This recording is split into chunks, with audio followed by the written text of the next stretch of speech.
time to get to Raj rant of the day, and I'll give credit to Warren Sharp. I got most of this from him because Warren Sharp did a breakdown schedule analysis, and he wanted to look at what he calls the rest edge.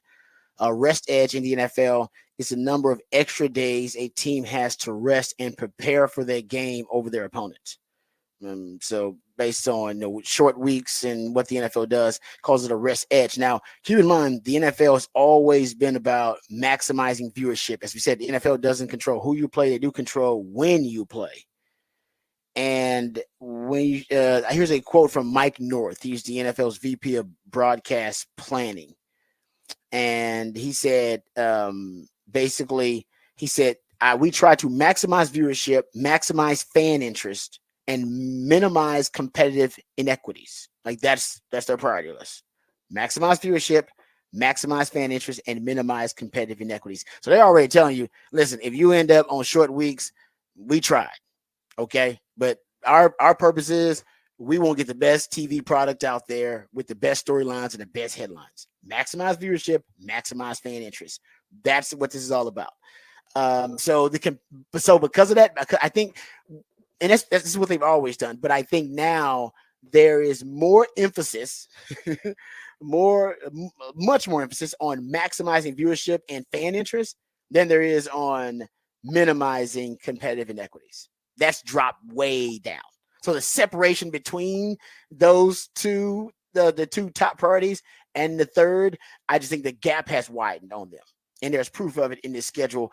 And that's kind of what I think my man Warren Sharp is getting to a little bit here. And some of the things that he found, how about this one? So Ravens fans should be happy about this.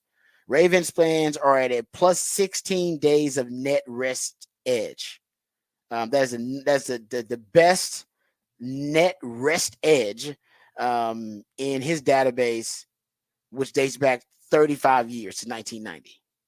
So the Ravens are going to be a well-rested team, all right, based on his rest edge stat. The Ravens' rest net edge is the largest in modern NFL history, and he said he would venture to guess full NFL history as well. The 49ers, based on his new metric here, are at minus 21 days of net rest edge. That is tied for the sixth largest disadvantage since 1990, according to him. So he said the Ravens plus 16, the 49ers minus 21, that 37-day swing and rest edge. He said, to put that into perspective, in a sport whose season spanned 4 months from start to finish, one team has over 1 month more days of rest than another team. If you're looking at the most extreme, that is crazy. Okay, so he went deeper into this, and he decided to break down some of the stretches, kind of the stretch, the 3 games in 10-day stretches. Remember we talked about this with the Texans. Texans got one of them, and we were like, "Damn, it's a brutal stretch for the Texans." I think it's all 4 teams that are doing Christmas have that stretch. Yes, exactly. So he wanted to kind of break down a lot of those stretches. So this is from him. This is like directly from Warren Sharp. So he says, if you look at the amount of times that teams in the last 5 years where teams play 3 games in 10 days, that's what he's looking at. 0 times in 2019, 2020, 2021, 2022, and in 2023. He said it happened 0 times. How often teams play 3 games in 10 days. He said it hasn't happened once in the last 5 years. And it's happened only twice in the last 10 years where the NFL decides to do this in a schedule. We're not saying like per team. We're talking about anytime they decide, all right, you know what? We're going to put teams in a window where they're going to play 3 games in 10 days. He said it's happening 9 times, though, in 2024. Hadn't happened once in the last 5 years, but 9 times in 2024. He said when you start looking at the first 4 teams, this happens to are not surprising. That's Sunday to Saturday to Wednesday, Steelers, Ravens, Texans, and Chiefs. Unique situation, as you brought up, in the Christmas games. But he said, again, historically looking at it, he said this year alone, you have it 9 times. The previous 5 years, it was 0 times where the NFL scheduled 3 games in 10 days. In the previous 10 years, it was twice from 2014 to 2023. In the previous 20 years, from 2004 to 2023, it happened 9 total times.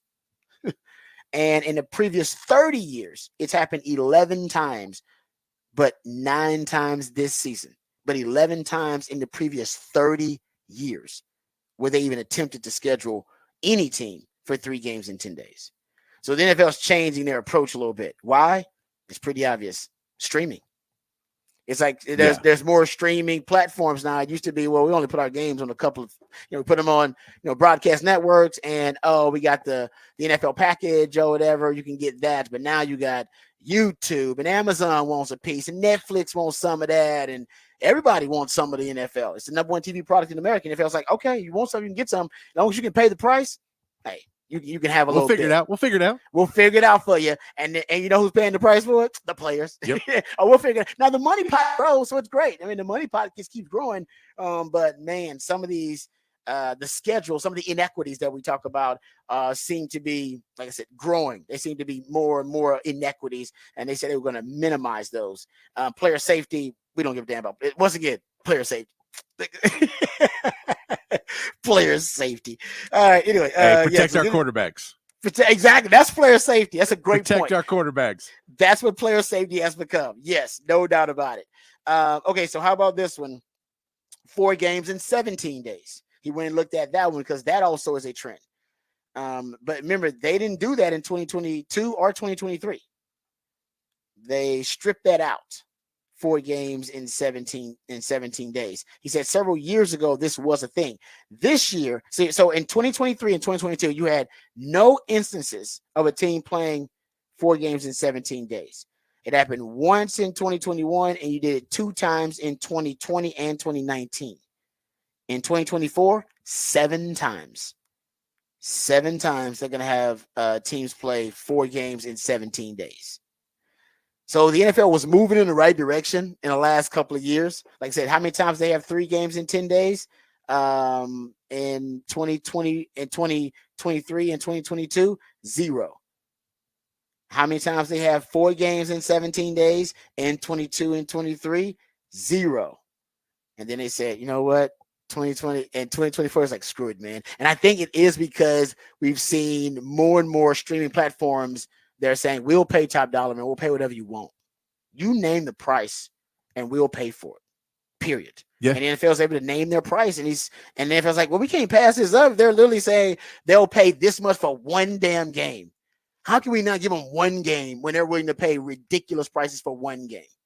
So I think that's what the NFL's like, you know what? Yeah, we're willing to risk player safety. We're willing to even risk the competitive level of the product, all of that, just to try to get you what you want, which is because by the way, those stream players, they don't want bad brands. They don't want lackluster brands. They want the sexy brands. They said, give me a Mahomes, man. Give me one of those marquee quarterbacks. Yeah. Give me that. They want one of those marquee brands, whether it be player or team. And that's why you're starting to see the NFL decide, all right, you know what? We're going to put these teams in these windows because we got no choice because we got to get them on these streaming platforms. Yeah, no, it's 100%. It's 100% of, we work in radio. How many times, Rod, have we had a salesperson come to us and go, by the way, someone came to us and they wanted to buy this spot. So we need you to dance on top of your head and say their name backwards 4 times, 3 times an hour. And then you'll get your cut. And you go, all right. And they go, why do they want to buy that? I go, I don't know. They did, but we sold it. So you got to do it. It's sold. That's all that matters. It's sold. You gotta do that's what the NFL's doing is, hey, look, I get it sucks, man, but we sold it.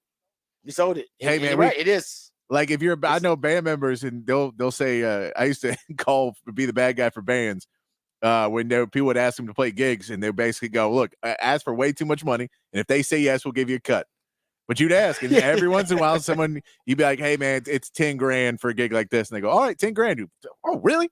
You gonna pay us $10,000? All right, we'll be there for $10,000. We'll be there for $10,000. It's like, how much? Okay, we'll do it. And I'm saying, I think the NFL, Amazon is paying how much is Amazon paying for a per year for the Thursday night games? Now, they get obviously a lot of games, but you're talking about they're paying Amazon is paying about $1 billion per year, according to people familiar with the matter. Is what it says here. I got this from CNBC. And so I don't even know. I got to look at what Netflix is paying for. What Netflix is getting the Christmas games, Yeah. right?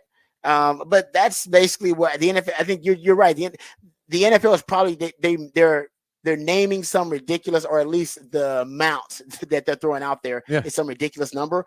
But these, like I said, streaming platforms are saying no, we'll pay it. We'll pay it. Yeah. Done. We'll pay it. You want a playoff game, All right. Peacock? All right, it costs this amount. Okay. Yes. Oh, really? Exactly. And they're like, you really gonna pay it? Like, yeah, we'll pay it. And they're like, okay, boy. No, I mean that's what happened with the with the NBA was the NBA basically over doubled their price for broadcasting rights, and TNT said you can't double the rates. They said double it on us. Really? Let's call NBC. NBC said, yes, sir. We'll do it. No problem. And they're like, we can't do it, but NBC will do it. So. Yeah, and it says here, Wall Street Journal says that Netflix, basically, Wall Street Journal reports the streaming giant will pay $75 million per game for 2 games on Christmas. Just for 2 games. $75 million per game. Can't pass that up, man. No. And that's gonna go up every year. So it'll be $100 million in 2 years per game. I mean, that's like 1 year Dak Prescott. Yeah, exactly. Oh man. So hey, players, y'all better get ready. And that 18th game is coming. It's coming. It's coming a whole lot quicker than you think too. Because the NFL don't give a damn. They're like, hey man, they want it. They addicted to it. We're gonna keep on pumping it in their veins. All right, we come back. We'll get into what the facts, what the stats right here on the broadcast featuring Patrick Davis on Lifetime Low.